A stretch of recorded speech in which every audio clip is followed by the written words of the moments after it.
Fond as she was of solitary walks, Jane had been wandering rather longer than she had intended. Her mind occupied not so much with the story she had lately been reading, as with one she hoped soon to be writing. She was shaken from this reverie by the sight of an unfamiliar figure sitting on a stile, hunched over a book.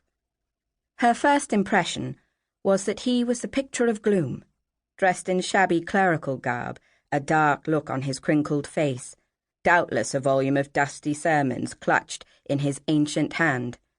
Even the weather seemed to agree with this assessment, for while the sun shone all around him, he sat in the shadow of the single cloud that hung in the Hampshire sky. Realizing how far she had come from home, Jane thought it best to retrace her steps without interrupting the cleric's thoughts, as he had unknowingly interrupted hers. During the long walk home, across fields, shimmering with the haze of summer heat, she amused herself by sketching out a character of this old man, storing him away, like so many others, for possible inclusion in some novel yet to be conceived. He was, she decided, a natural history enthusiast, but his passion lay not with anything beautiful like butterflies or wildflowers. No, his particular expertise was in the way of garden slugs, of which he could identify 26 varieties.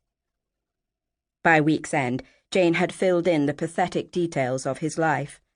Disappointed in love, he had turned to natural history, where the objects of his pursuit were less likely to spurn his advances. As his passion for study grew, and as he shared it more enthusiastically with those around him, his invitations to dine gradually declined until he was left alone on most evenings with his books and his slugs. He was a melancholy figure, which made it all the more shocking to find him on Sunday morning not only seated in the Austen family pew, but smiling broadly and greeting her by name. Jane had led the family procession from the rectory to the small stone church of St. Nicholas, where her father was rector. The church stood on the far outskirts of the village, flanked by flat green meadows. After passing through the rectory gates into the narrow lane that led to the church, the Austens had fallen in with several villagers. When she had concluded her pleasantries with these acquaintances, Jane had not a moment to respond to the stranger's greeting before the service began, and she found herself separated from him by her mother and her sister Cassandra.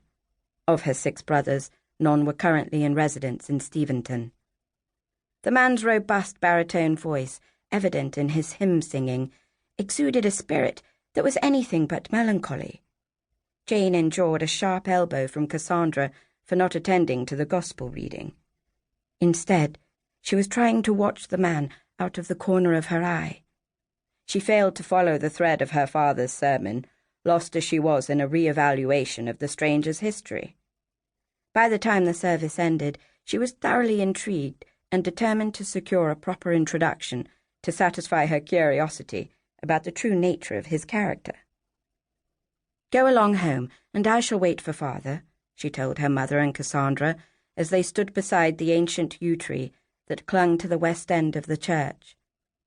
Jane felt certain that a visiting clergyman with leave to occupy the Austen pew must be known to her father, and she expected Mr. Austen to make the necessary introduction. So it came as a surprise when she felt a tap on her shoulder, and turned to face the stranger, who addressed her in a cheerful voice.